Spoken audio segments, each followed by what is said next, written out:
Now for today's conversation celebrating Bob Dylan and the Rolling Thunder Revue. Louie Kemp was born in Duluth, Minnesota.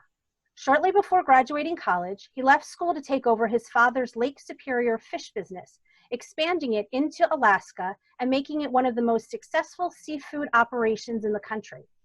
Louie went on to produce Bob Dylan's legendary Rolling Thunder Revue tours and traveled with him all over the world as a trusted ally and friend. American Songwriter magazine has called his book Dylan and Me, which you can find on Amazon, the best book ever written by Bob Dylan.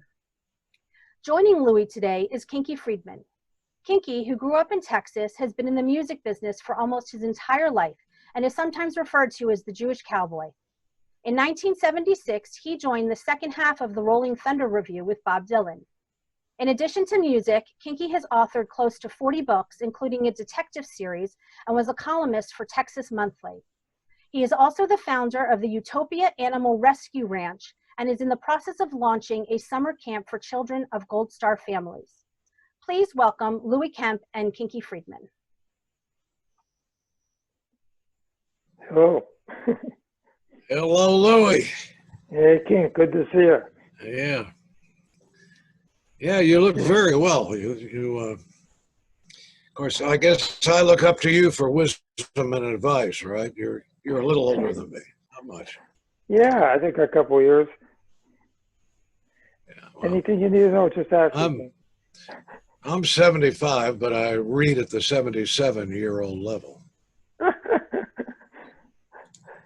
Well, I don't know what to say about that other than the fact that I'm older than you.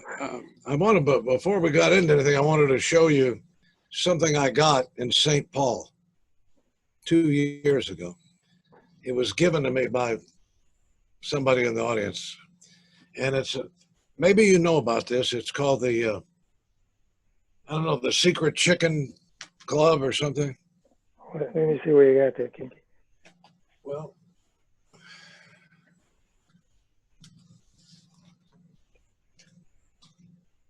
here. This guy in St. Paul gave me this and told me it's a secret order that it's been around forever. Never heard of it, huh? Yeah. Never heard of it? No, it's new to me. They never invited me to join. Well, where's the earphones? Yeah, put your earphones back on. I can't possibly do this. There's no way I'll be able to handle it. Okay. You look very stylish. You're doing fine. All right, put your earphones back on. So we can stay. All right, you can hear now? What? Put it under the hat. Can you hear us now? Yeah, I hear you fine, and I see you. Okay, great. Almost like real life, you know? Yeah, it's the next best thing. God. Floyd. Can't wear the hat and All right, I can't wear the chicken hat. and the headphones at the same time. I'm sorry. Okay. Well, this is just a wardrobe change. All right. All right, Louie, go ahead. Don't let that. All right, so let's talk about... I even have a couple of stories. I've got a few stories you haven't heard. Okay, that's always good. Regarding Bob. All right, so let's start about Bobby. Okay. Bobby and I met at Herzl Camp in northern Wisconsin when he was 11, when he was 12 and I was 11. And we ended up in the same cabin, along with another friend who we stayed lifelong friends with, Larry Keegan. And the three of us were the wild guys at camp, the wild bunch. And we stayed that way through the rest of our life. Bobby came to camp with his guitar, and he would tell everybody he was going to be a rock and roll star. And he said it so many times I believed it. And obviously he went way past that. So, you know, including winning the Nobel Prize in Literature and having just released his 39th studio album at 79 years old.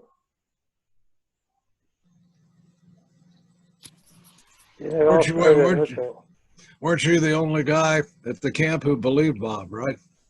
Well, I was the only one I'm aware of. A lot of other people didn't take it seriously, but you know, after he said it as many times as he did, I could see that this guy had a determination that was off the Right. charts, and I figured he'd make it happen. And we both lived in northern Minnesota, where the other kids lived in the southern, in the Twin Cities area. So we were cut from a different cloth. Up north, the kids, you know, it was a different breed up there. And so after camp, we used to see each other as well. He'd come down from Hibbing to Duluth and stay with us, and you know, so we got to know each other very well.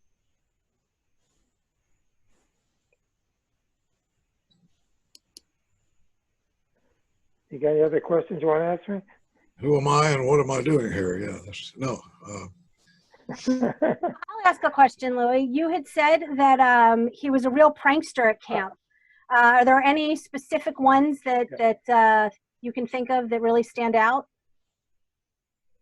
Well, not only was he a prankster at camp, he was a prankster after camp and throughout his whole life. You know, that's part of his fiber, and you know, he was always a contrarian. You know, the counselors would say to us, "Okay, this is the schedule for today. We're going to do, you know, basket weaving. We're going to do basketball. We're going to do this. We're going to do that. You have to be here at that time, there at this time." And very often, Bobby would say, "I don't want to do that. That's for the birds." And we would go off on our own and do our own thing. And of course, sometimes you get in trouble for it, but we didn't give a shit. And he would either, you know, play the piano in the activity hall, and a lot of kids would hear about it and come around, or he'd take his guitar out and sing songs. What about, you wrote something about shaving cream? Oh yeah, well, so the cabin next to us was what we called the goody good kids. You know, they always did everything, you know, by the book. You know, and we were, you know, the Mavericks. So one night we decided, Larry, Keegan, Bobby, and I, that we'd do a shaving cream right at the cabin next to us, called them, you know, the sissy guys. So after the lights went out and everybody was sleeping, we took shaving cream. We went over there and we went up and down the double bunk beds there, up and down the aisles, and we covered the face of all the guys there with shaving cream. So all you could see was, you couldn't see anything other than shaving cream by the time we got done. And we thought that was pretty cool, you know, and we couldn't stop laughing. And then we ran back to our cabin, you know, and pretended we were asleep. And then at some point we started to hear these screams and shrieks, you know, crying, you know, because as they were breathing, they got in their eyes and down their mouths and throat, and, you know, it was burning, and, you know, it was, you know, they got all upset. So the counselors come running, see what happened, you know, clean them up, and then they go looking for the perpetrators. They came right to our cabin. They figured nobody but the three of us would have the chutzpah to do that. And so they dragged us out of bed and took us into the woods. They were driving a car, and this was a big camp, and they had a lot of trails, and they made us walk in front of the car.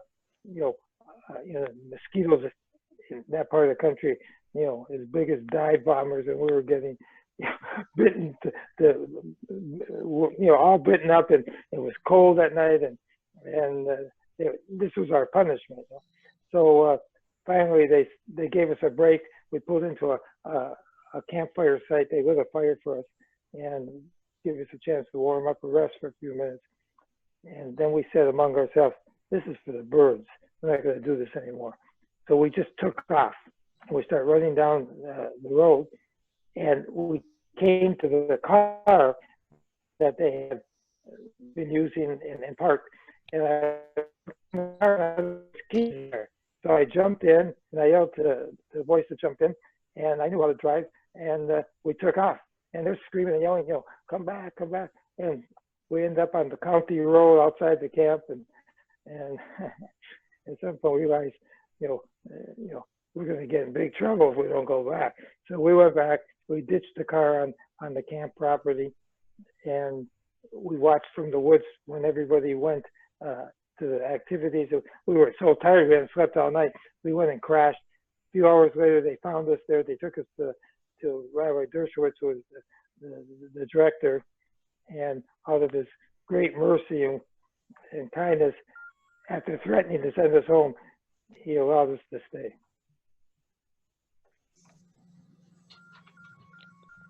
So that was one example.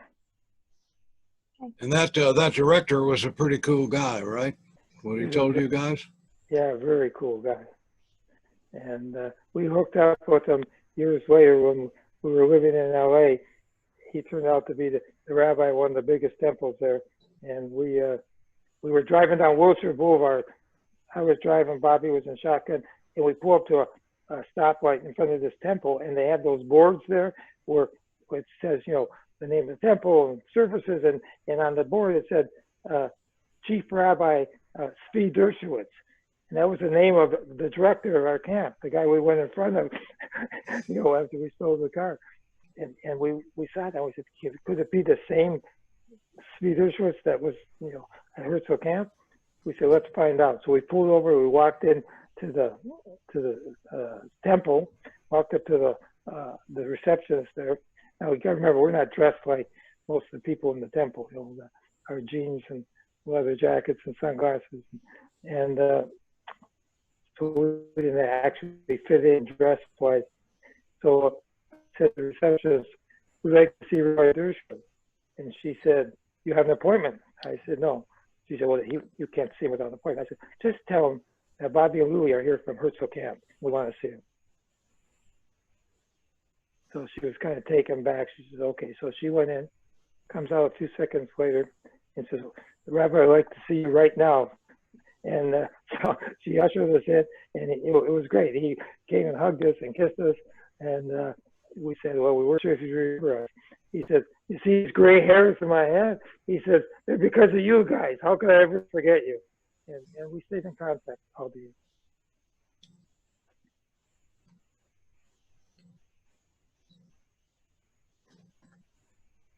What else you got? That also wasn't he's the guy that told you guys were really afraid he was going to throw you out and your parents would be very upset. Yeah. I mean, as Jewish kids, you weren't worried about the punishment. Your parents would be very disappointed and very sad that you guys were such troublemakers. And he told you, I believe in second chances, right? He said something like that. Did I give you a second chance on this? He said that. Yeah, he said that. He said that. And the other thing he said to us, the only condition is, A, you can't ever do anything like that again, and B, don't tell anybody about this, including your family. Oh, yeah, right. We're good, because we loved that camp. The camp was fabulous, and we went there for 5 years in a row. I still have many lifelong friends that I met back at Herzl Camp down in Friendlywood. What was it about the camp experience that was so great and that you think that you remain friends all these years?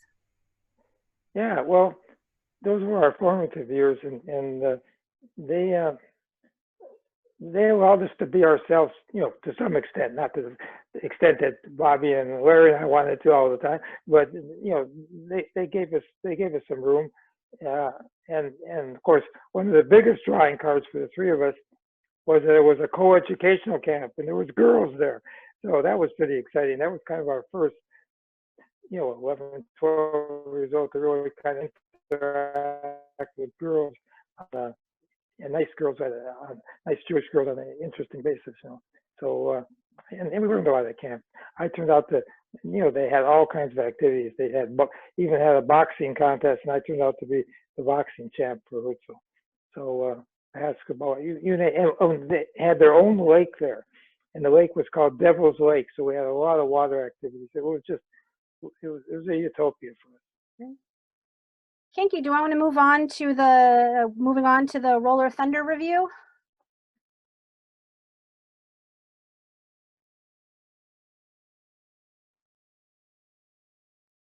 Can you hear us, Kink?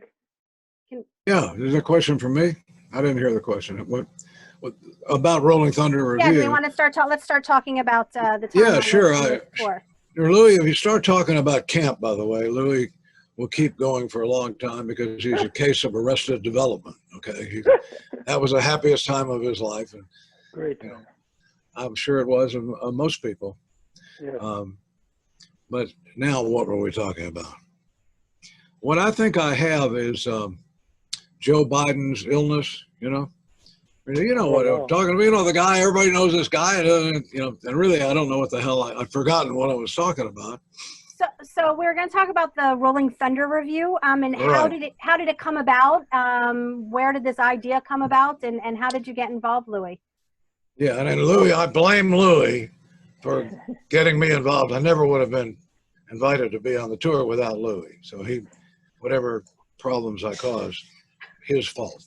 Yeah. Well, you fit right in, Kinky, and you were a valuable member of Rolling Thunder too. Oh, I like it here. What about me? What about me?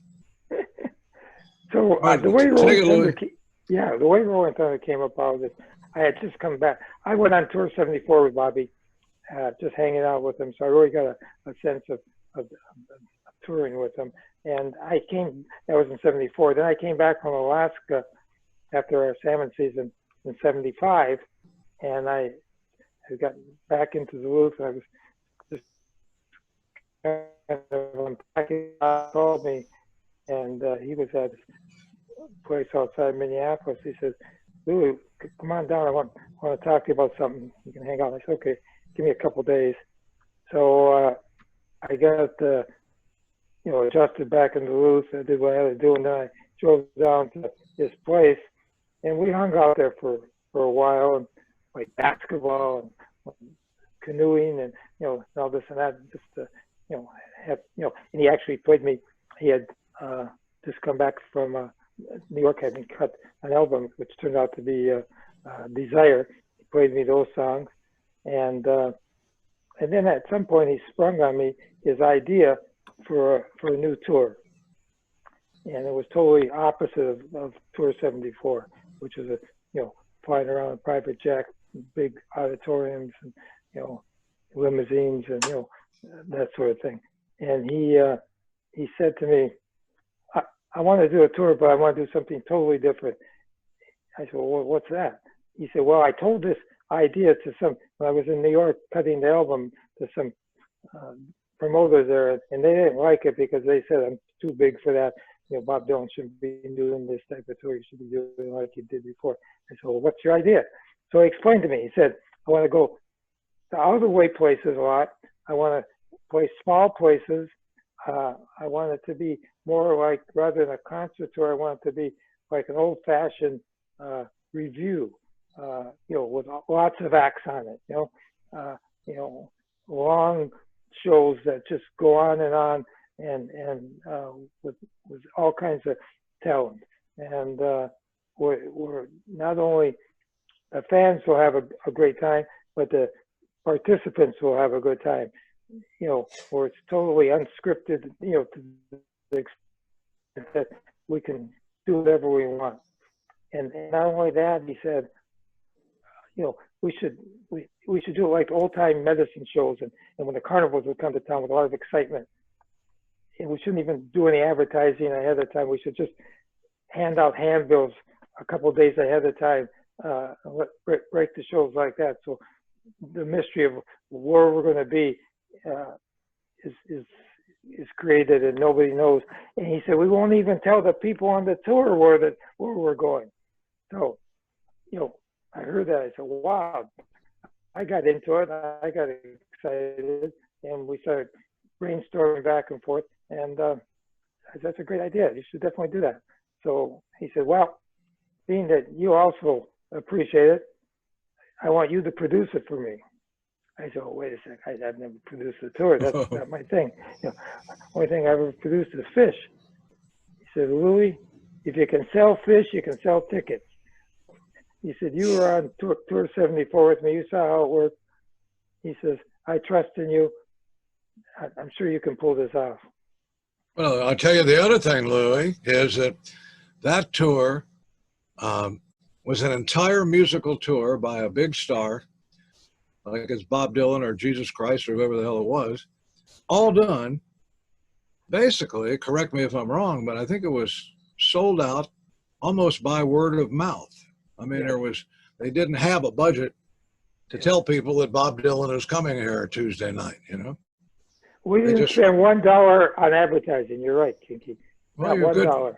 good Jewish businessmen, you know? Yeah, right.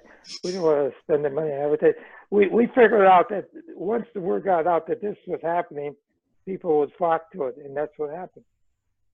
Okay, Louie, I'm just going to ask you for now Yeah. if you could speak up a little bit. I think some people are having a little trouble hearing. Okay. You want to? Can you share any of your favorite memories from the tour? Well, that's like saying who's your favorite child when you got a bunch of kids, right? But you know, it was such a fluid situation that we would travel around, and Bobby would meet people. Well, pre-tour, we'd meet people in Greenwich Village every night, and he'd see people he knew and people he did, you know, meet new people. He'd invite them to come on the tour. You know, one night we were at a club and he saw Allen Ginsberg, who he knew, and he invited Allen to come on the tour, which he did. And that was just, you know, trapeze artists, massagists, you know, jugglers. I mean, it was like a traveling carnival by the time we got out of New York. And even on the road, you know, as he met people that were of interest, he would invite them. When we were to leave New York, we were supposed to have about 35 people. By the time the whole thing got going, we had 100 people on this tour as part of the tour. It was truly a traveling minstrel show. And a lot of stars would come. The word got out about this, and they'd want to see what was going on. You know, Bruce Springsteen, you know, all kinds of people that would come to see these concerts. Joni Mitchell. So Joni came to one of the very first concerts because she'd heard about it, and then Bobby called her on stage, and of course the people were thrilled. And after the concert, her manager Elliot Roberts took me aside and said, "Joni's really having a great time. Can she join the tour?" And absolutely, we'd be thrilled to have Joni, and she stayed for the rest of the tour. And it was just that sort of atmosphere. Kinky, what made you decide that you wanted to be part of the tour in the spring?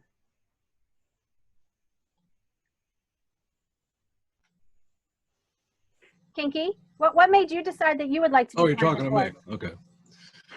I just went into a diabetic coma. That's all right. I'm fine. No, I thought you were talking to Louie. What made me want to join the tour? Yeah.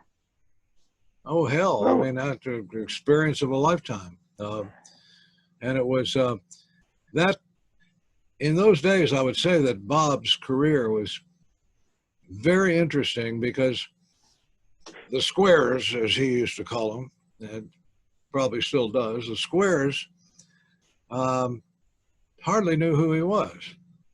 I mean, they knew, all right, but they certainly weren't, they didn't get him. Let's put it that way. And the fan base was now growing like wild. And an example of this was that on this tour, we had a barbecue at my parents' house in Austin, to which everybody on the tour was invited, and a bunch of local types were there too. And we had arranged to meet Bob for lunch the next day on campus, where my father was a professor of educational psychology. And so Tom, my dad, and Bob and I were supposed to meet at my father's office the next day. And we looked out in the hallway of the building, and it was just mobbed by kids, by college kids, who somehow, I didn't say anything about that, somehow they knew that Bob Dylan was going to be there, and they were just an incredible crowd. And so finally the college dean comes over to my father's office, and he says, "Tom, what is going on here?" And my dad says, "Bob Dylan is here." And the dean says, "Is he one of our students?" So he didn't even know who Bob was. And that was 1976. 76, yeah. And that's the University of Texas, by the way. He was a square. Yeah, Bob was right on that. So anything that Bob wanted you guys to do that you didn't want to do, I mean, he described a sizable number of people as squares. They're squares if they don't get it, you know. And he was not really wrong. I mean, the crowd always picks Barabbas, to use a Christian. They do. They never pick Jesus. They don't say free Jesus. They say free Barabbas, kill Jesus. And that hasn't changed. So it's a wonder that Bob's career got off at all, you know. I think so. And that the tour could have possibly done as well as it did without an advertising budget at all. That's amazing. You could not do that in a million years today. Do you think, either one of you think that his experience on that Rolling Thunder Revue had an impact on how he toured throughout his career? Well, he never did another tour like that, and neither has anybody else. But that tour, the Rolling Thunder, is infamous and has lived on all these years. You know, there's been movies and books and everything written about it. It's considered like the tour of tours, and you know, it helped ignite, I think, his desire to go forward and keep touring. You know, he's on now what they call the never-ending tour. Since 1988, he has toured every year consecutively, doing 90 to 100 concerts a year. And up until the pandemic, you know, he hadn't missed a beat on it.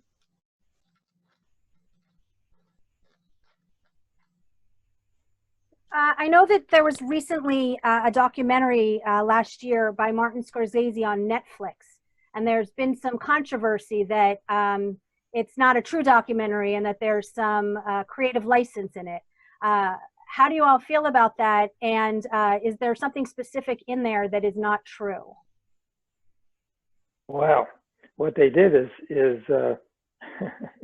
you know, Bob. I told you Bobby's a trickster, a prankster, and obviously Martin must also be Marty, because what they did is they inserted 5 talking heads that were not on the tour, who claimed that they were on the tour and posed as people that were part of it. You know, one was claimed he was the promoter, another claimed that the director of the movie. They even had Sharon Stone on there claiming that she was on the tour. Believe me, if Sharon Stone had been on the tour, I would have remembered her. She wasn't on the tour.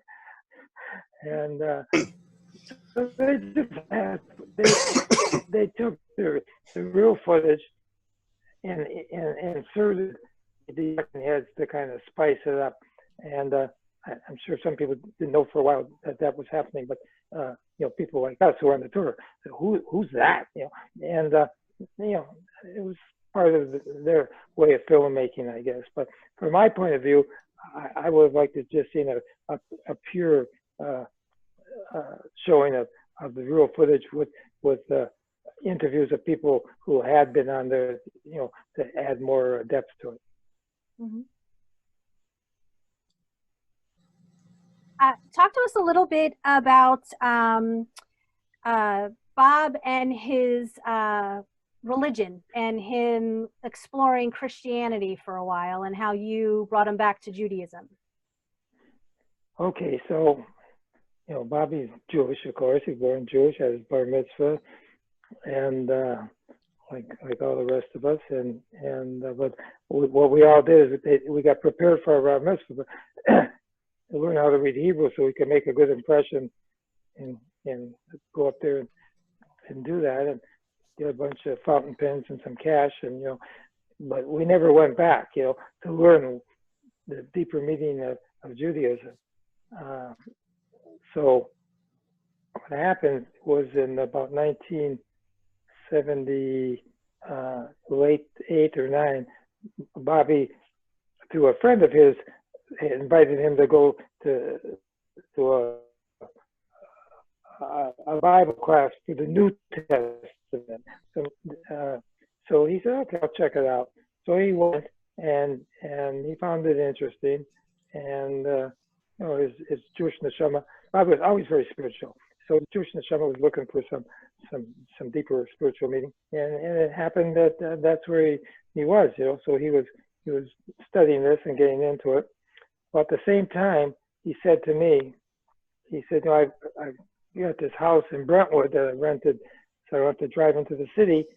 You know, I was renting a condo on Wilshire Boulevard in Westwood. He said, you don't need this. He said, come stay with me. So I did. I moved in with him, and this was during that period. So a few months after I moved in with him, I took a trip back to Minnesota to see my mother. It was December, cold back there. And to make a long story short, what happened is our mutual friend Larry Keegan, who lived in the Twin Cities, I told him I was coming. He said, well, I'll come out to the airport and visit with you for a while in between planes. I had mentioned to Larry, if you come across anybody that's got some deep spiritual knowledge, I'd like, you know, let me know, because I got questions about the meaning of life from somebody that had some deep insight, you know. So get off the plane in Minneapolis. That was in the days when there was no security. You could go right to the door to pick up your guests. And as soon as I get off the plane, there's Larry in his wheelchair. He had become a quadriplegic, by the way, unfortunately. I talk about that in the book. Great guy. You know, what he accomplished out of the chair, most people could never accomplish without disability. And his helper, Alfonso, and then a Hasidic rabbi standing next to him, white beard and the traditional Hasidic dress. So he introduces me to Rabbi Magnus Friedman.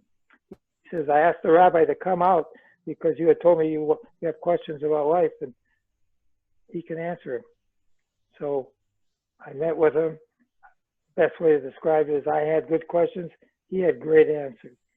And then they called my plane. I had to go on to Duluth. He said, well, if you have any more questions or want to learn any more, I'm teaching classes now in St. Paul if you want to come back down. So I did. About 3 days later, I drove down to the Twin Cities, and I was going to stay there for 2-3 days. But the classes were so good, and also I found that he only taught women. So when I walked in the class, it was him and me and Larry and 50 girls. So I stayed 3 weeks. You know, my mother didn't make any dummies, right, Kinky? You know, 50 girls, and plus the rabbi. It's a pretty good combination to Cornella. And so I studied with him for 3 weeks. And after every class, he would very kindly allow me to meet with him one-on-one and ask personal questions, and he'd answer them. At the end of the 3 weeks, he says to me, well, if you look in the mirror, you may think you're the same person, but based on what you've just learned in 3 weeks, inside, you've got to be a different person. I said, you're right. He said, what are you going to do about it? I said, well, do about it? I don't know. I thought about that. He said, well, when I first met you, you said to me that you knew you were writing up a big tab with God for all the good fortune you had. Yeah, that's right. And you wanted to know how you could pay back God for that. You didn't want that tab to get so big that you could ever pay him back. So that's right. He said, well, I'll tell you how you can start paying him back. I said, okay. He says, there's 613 commandments. I said, oh, stop. I said, you got to know who you're talking to. I said, I'm from Duluth. I never had any formal Jewish education. I only know about the 10 commandments because of the movie, and I can't even keep those. He said, so he stopped, and he started stroking his beard and didn't say anything for about a minute. And we're just sitting there in the silence, kind of eerie, and I'm staring at him, and he's stroking his beard. And then he says, there's 5 commandments. If you keep these 5 commandments, you'll start to make a meaningful payment to God for all your good fortune. And I said, okay, what are they? So he tells me what they are. He explains each one in depth, both on a, you know, a factual basis and on a mystical basis and on a spiritual basis. He really went into depth to give me good insight to what the deeper meaning was as well. He says, if you do those 5 commandments, you'll start to make big payments on that tab. So then I sat and I thought, and I said to myself, well, I got him down from 613 to 5. The businessman in me thought that was a pretty good deal. I said, okay, I'll do it. And he said, okay, when do you want to start? I said, right now. And that's what happened. And when I went back to LA, to the house in Brentwood, living with Bobby, he's in one room studying the New Testament. I'm in another room studying the Torah. It was very interesting dynamics. And then we'd meet in the kitchen, and we eat, drink, and talk. But those talks would turn out to be like he would try to convince me, I try to convince him, of what we're each one of us studying. It was somewhat different. New Testament, Old Testament had different outlooks on things, And but he had been doing this much longer. He was quoting verses and psalms and this. So I went in the other room after one he said, called my rabbi, Rabbi Friedman. I said, Rabbi, the fellow, my friend who I live with, is studying the New Testament, and I can't counter his arguments. It's too much for me. I don't have the knowledge.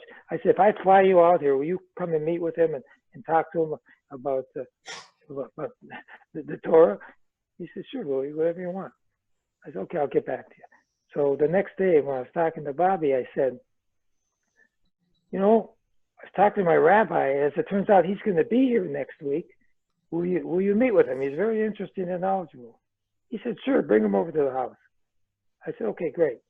So I went back to my room. I called Rabbi Friedman. I said, okay, what day next week works for you? We picked a day. I got him a ticket. I picked him up at the airport. I brought him to the house. And Bobby really liked him. And that was the beginning. They had a great discussion about religion, about Judaism. Anytime Bobby would bring up something, of course, the rabbi was able to answer from a Torah perspective, a mystical perspective, and that was and after that, I introduced some other rabbis, Rabbi Feller in St. Paul, and other cool religious guys that I thought he would like, and he did, and he started to study Torah and Talmud and Gemara, and Bobby's like a sponge. He got it, and it started to feed his Jewish soul. And we went to the Rebbe in Crown Heights, and eventually Bobby became very knowledgeable about Judaism as well. Kinky, people, thank you, Louie. Kinky, people also want to know about your connection to Judaism. I know you grew up with your parents running a Jewish camp. Right. And what kind of impact did that have on you, and what is your connection now with Judaism? Well, it was huge. It was a Echo Hill Ranch is kind of an iconic place in Texas, and my folks ran it for about 60 years. And what we've done now, my sister and I have about 360 acres or so in the main camp area. And we are running a camp for Gold Star families for their kids. In other words, if either one of your parents were killed in military action for our country, you're a Gold Star family, Gold Star kids. But there's a lot of others. There's all the first responders, the cops, the firefighters, their kids. And so we're opening, because of the virus deal, it's going to push us back just a little bit to next summer.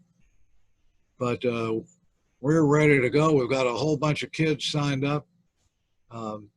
And I'm learning stuff about the military, which I really like. These are really nice people. And they're a smart group. And like, I don't know about you, but I don't make my bed in the morning, these guys, they all, and gals, make their beds, and it's important to them. No, it means something. Yeah. And the little details are important, and they're proud of the way they do things. And of course, you can imagine how well either Louie or I would have done in the military. Probably not all that well. Bob, God knows. We're not disciplined enough like those guys are. No, we don't have the maybe it's the structure that I'm envious of that they have. Right. But they're a cool group of people. And so the Green Berets auxiliaries, the wives and the women, and the Night Stalkers, which are very, very prestigious pilots, and the Audie Murphy Society, and see what else. There's about 5 or 10 military groups that have joined up and that have done volunteer work on the ranch to fix things up, because the camp has not been happening for the past 7 years, but now it will. And I encourage everybody to go to echohill.org. That's it, echohill.org, and it'll tell you the whole story, everything you need to know. And I think it's going to be something. We're doing something in September with Gary Sinise, who's devoted his life to that, to helping and entertaining the military. But in the whole country, we only have 2 camps for Gold Star families, and we have no camps for their kids. So we're going to give them a fun, exciting, safe experience. And it's going to be, I think it's really going to be something. Well, it's already turning out to be. And it's very fulfilling, of course, to do it. It's like opening the gates of heaven a little bit wider, maybe. Yeah. And this is going to be free for the kids, right, Kinky? Everything is free, totally a charity experience. But it's been great, and we'll let you know how things go next year. But I think they're going to be wonderful. It's great. It's Kinky great that you get. I just want to add one thing. Kinky's always been the type of person that want to help, people in need. Kinky was in the Peace Corps also. We'll want to make that point. Great. It's great that you're able to put the camp facilities back in use. Yes.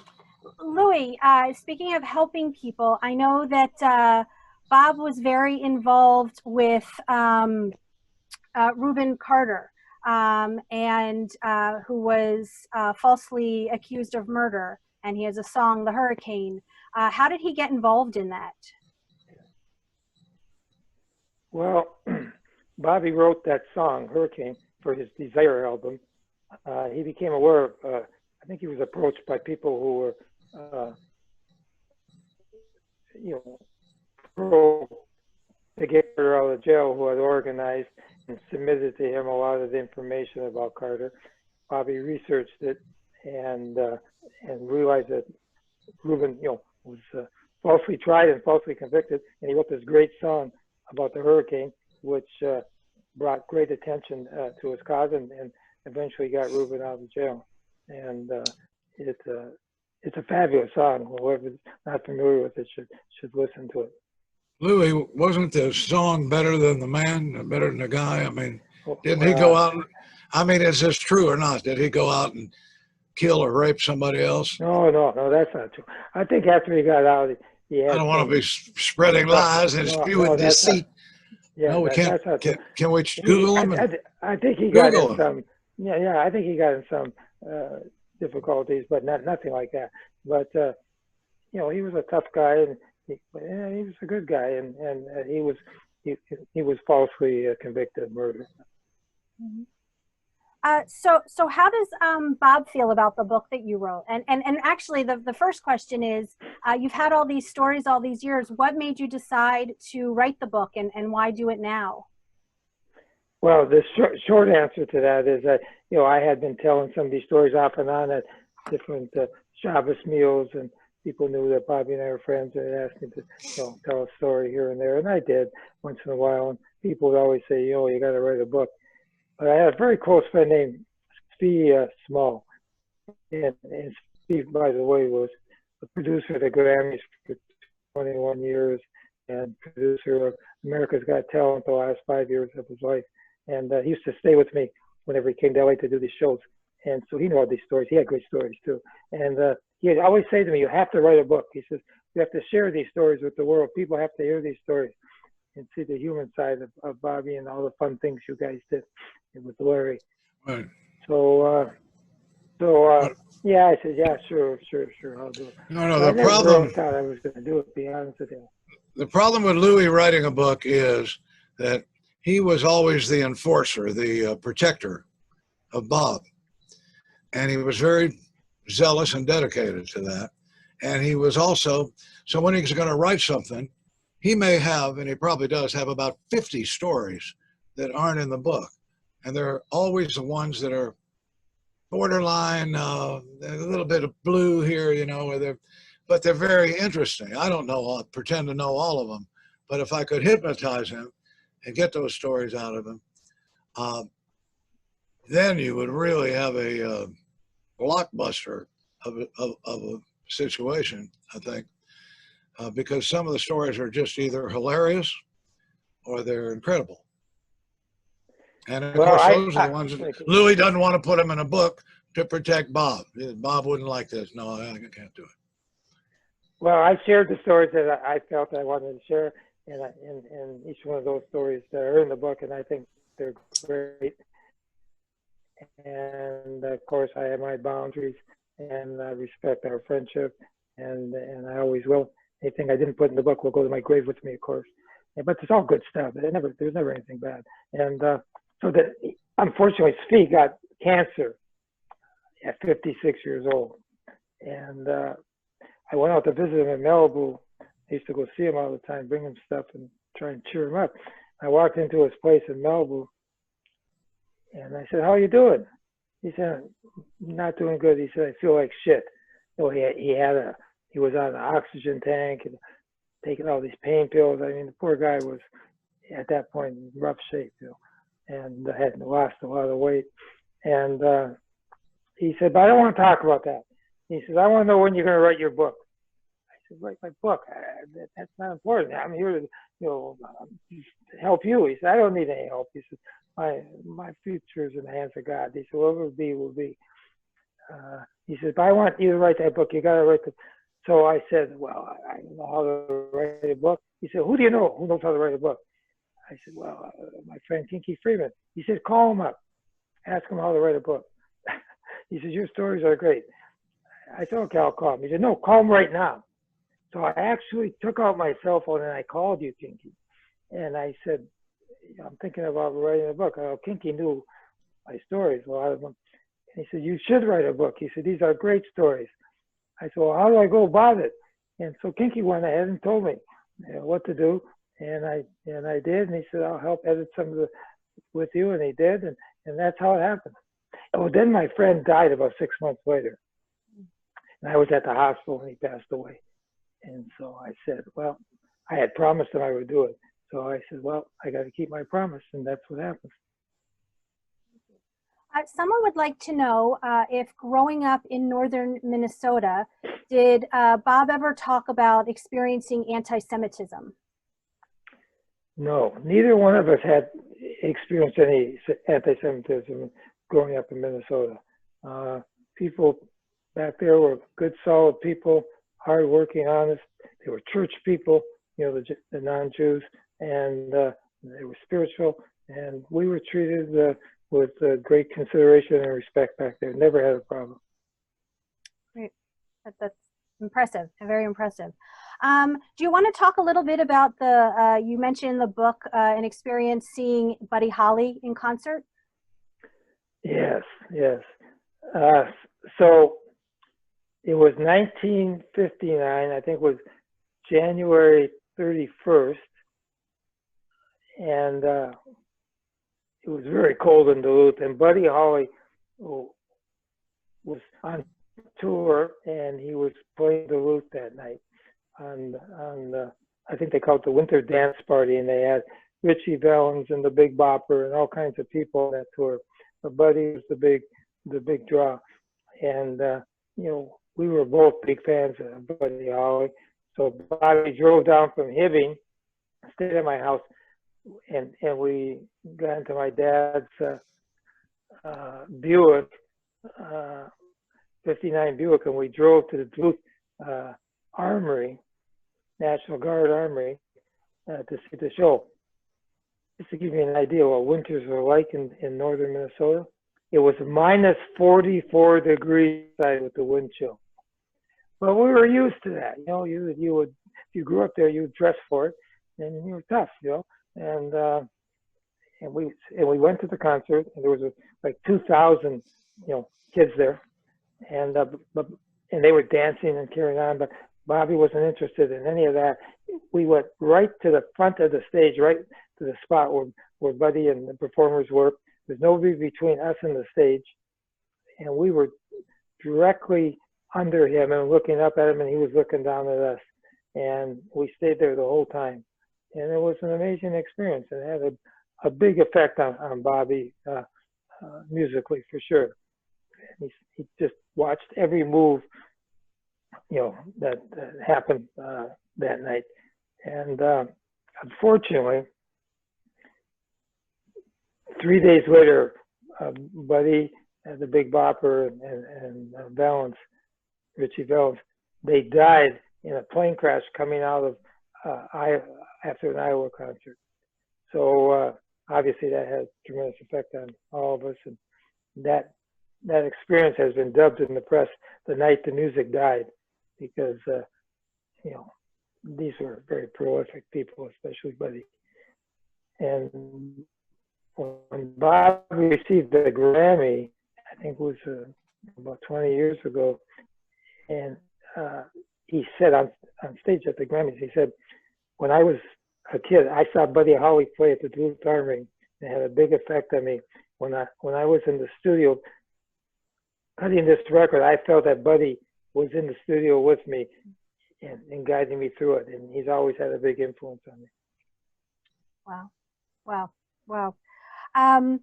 Bob wrote Forever Young for one of his sons. What was he like as a father? Oh, he was a great family guy. He, you know, for about 7 years he didn't perform, and he just, when he was having these kids, and he was totally into it. And you know, he would take his kids, you know, he would go to when they were a little bit older, he'd go to their school events and soccer games and everything. And he was very much into being a father and a husband and family life. Great. We're getting close, believe it or not, to the end.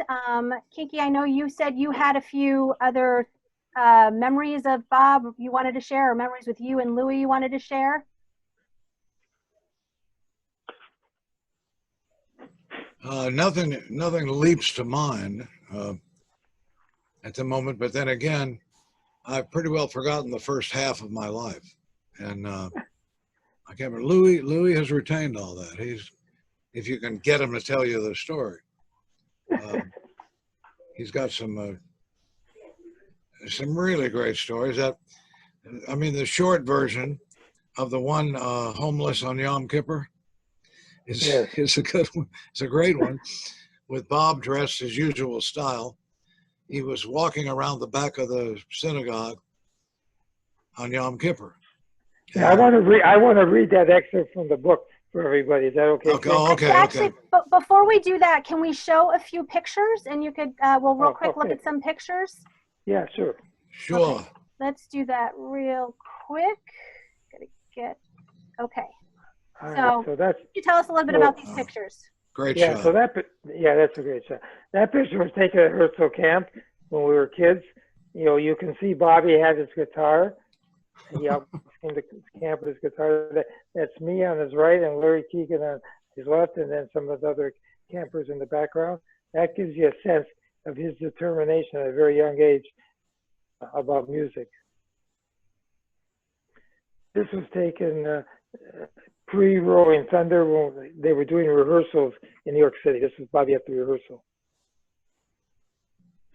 This was taken after the Hurricane concert at Madison Square Garden, night of the hurricane, the benefit concert that he did with Rolling Thunder for Reuben Carter. This was taken in the garden in the dressing room after that concert being made. This was taken, look at that picture, Kinky. You see that picture, Kinky? Yes, I did. Yeah, this picture was taken in Buffalo, New York, backstage I think after, either before or after the Rolling Thunder concert there, and where O.J. Simpson came to that concert. You can see O.J. on the left, and me, and then Bobby.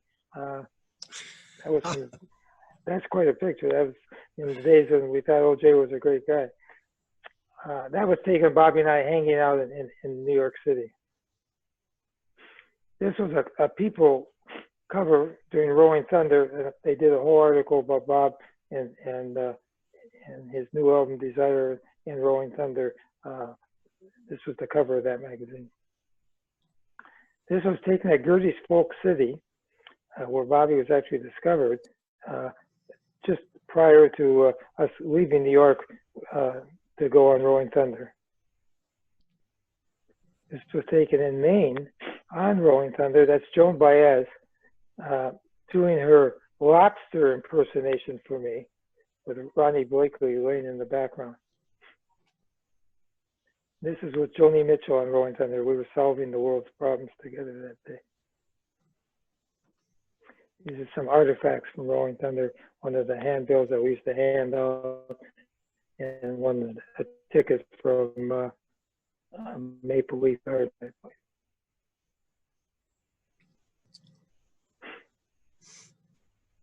Are you still with us? This picture is kind of cool. I'm still with you, of course. This is a cool picture. This was taken on stage, I think in Providence, Rhode Island, during one of the Rolling Thunder concerts. You know, Bobby and Baez are performing. It looks like it's a trio there, but I'm actually about 10 feet behind them. The camera sucks me in, but that's a cool picture. This was Bobby when he was best man at my wedding in Duluth. Kinky was there too. And this was during that wedding when Bobby was best man. You can see the chuppah and Bobby facing me.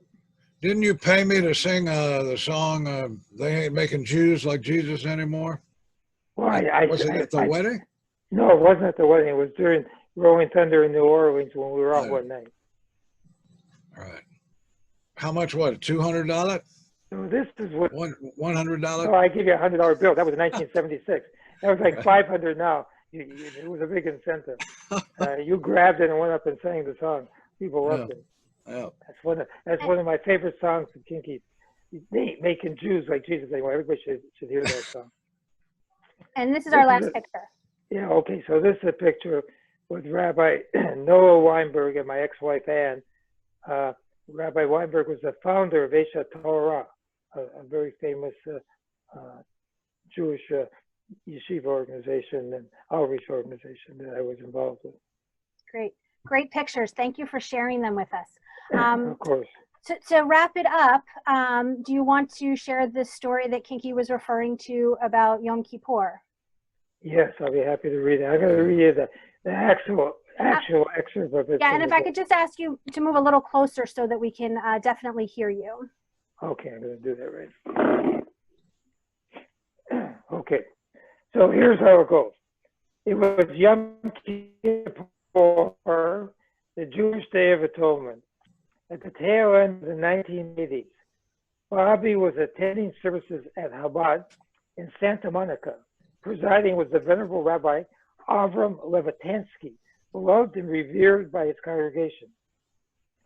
We had been there before, and the rabbi recognized Bobby right away. But few, if any of his fellow worshipers, all somberly dressed, realized he was standing at the back of the room. Having, as usual, missed the memo regarding the dress code, Bobby was wearing cowboy boots, torn jeans, a hoodie, a black leather jacket, and what looked like a long-lost pair of Jackie Kennedy sunglasses. Specifically, he was attending the Nila service. In Hebrew, Nila means closing the gate. As the day of Yom Kippur comes to a close and our future is being sealed, we turn to God to offer our repentance and new resolutions and ask that he seal us in the book of life. We ask him to grant us a new year replete with goodness and happiness. The Nila ends with the blowing of the shofar and the prayer that includes, next year may we be in Jerusalem. The ark housing the holy scrolls of the Torah remains open for the entire service and is considered a great honor to be chosen by the rabbi to open it. This carries with it many blessings for the new year. The honor customarily goes to the temple's most generous donor, but not this time. With his ancient eyes, Rabbi Levitansky scoured the congregation. At last, his gaze came to rest upon a solitary figure standing in the back of the room. He motioned the casually dressed fellow up to the pulpit, and up he came. Bob Dylan opened the ark on Yom Kippur. Afterwards, when the last echo of the shofar had diminished to silence, and most of the congregants had trickled away, the biggest donor to the temple sought out Rabbi Levitansky and pulled him aside. "I want you to know, Rabbi," said the man, "that when you didn't call me up to open the ark, I was quite hurt. Then I saw whom you chose, and I realized you were even wiser and kinder than I had imagined. So I am going to double my contribution for the coming year. It takes a great and generous heart to give the honor of opening the ark for Nila to a homeless Jew." The rabbi has long since passed away, taking his spiritual secrets with him. As for the donor, unless he reads it here, he still doesn't know that the homeless Jew was Bob Dylan. Well done, Louie. Thank you, Kinky. Thanks for your help. Well, I want to thank you both for this great hour. Thank you so much for giving us a behind-the-scenes look of life with Bob Dylan. We really appreciate it. I encourage everybody to go to Amazon and get Louie's book.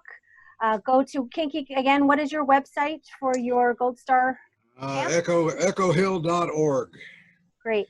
Please go there and check out his camp. As I mentioned at the beginning, go to momentmag.com. You can find many more articles about Bob Dylan. You can subscribe to the magazine. And we hope to see you again next time. Thank you both very much for joining us today. Our pleasure. Peace. Bye-bye. Bye, Kinky. Louie. Thank you, Kinky.